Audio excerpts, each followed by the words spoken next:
You should read Immortal Hulk from Marvel Comics. But before we get into my thoughts and the synopsis on this absolutely amazing series, be sure to hit that subscribe button and bell notification so you don't miss any future updates or episodes. Immortal Hulk has been one of my favorite series to read over the last couple of years on a monthly basis, and it just came to an end after 50 incredible issues.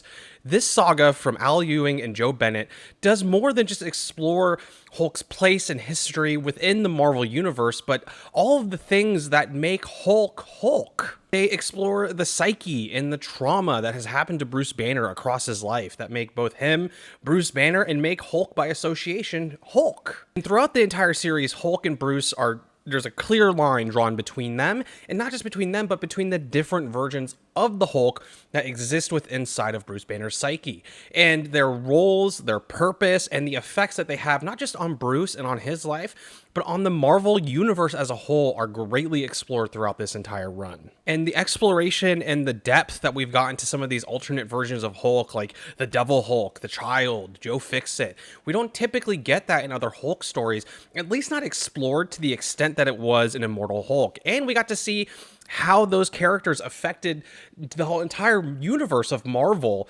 through their actions and through their lives. Immortal Hulk is great for new readers and old readers alike.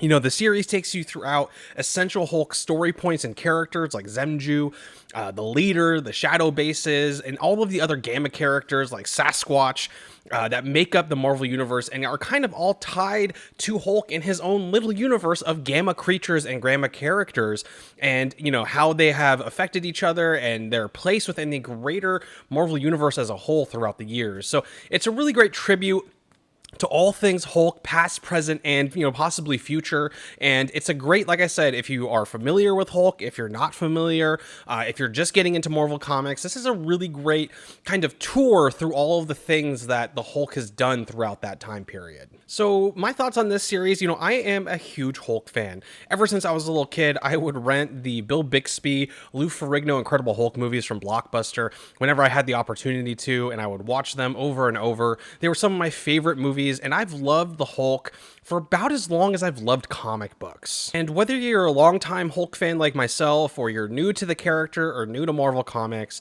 this series of Immortal Hulk has done a really great job of cementing the Hulk's importance within the Marvel Universe as a whole, and really has done a lot to show that he really is a huge key player in all things Marvel. And one of the great things that this story has done is that, you know, Hulk isn't treated just like a character. Hulk is more than that. He's almost like a force of nature, an idea, and he plays a huge role within the universe. And a lot of that has to do with the gamma radiation, which is something, once again, that has never really been explored to the extent that it was in Immortal Hulk. You know, Ewing and Bennett throughout this entire series have done a really great job of not just exploring all of the things that are Hulk and kind of walking us on a tour through his universe, but really taking him back to his more horror-based roots. So a lot of people may not know this. When Hulk first came out, it was essentially a horror comic, which, if you think about it, it's kind of terrifying. Man turns into a giant monster, right?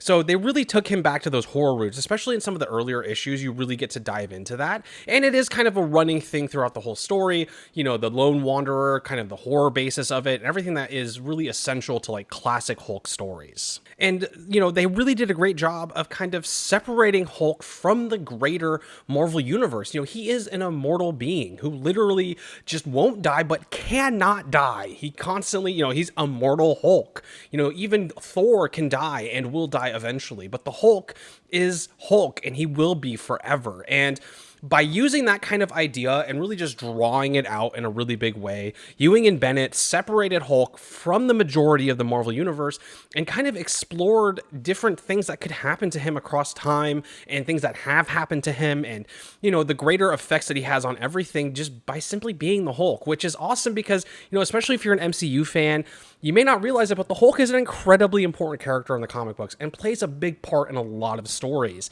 And they really pay respect to that history that the character has throughout this entire series. And my main takeaway from this series, after, you know, just 50 incredible issues, is, well, Hulk is Hulk. And if he's a man, if he's a monster, if he's a little bit of both, it doesn't really matter because, well, Hulk is Hulk. That is it for this episode of You Should Read This. You can shop for Immortal Hulk copies and trade paperbacks and things in the links in the description below.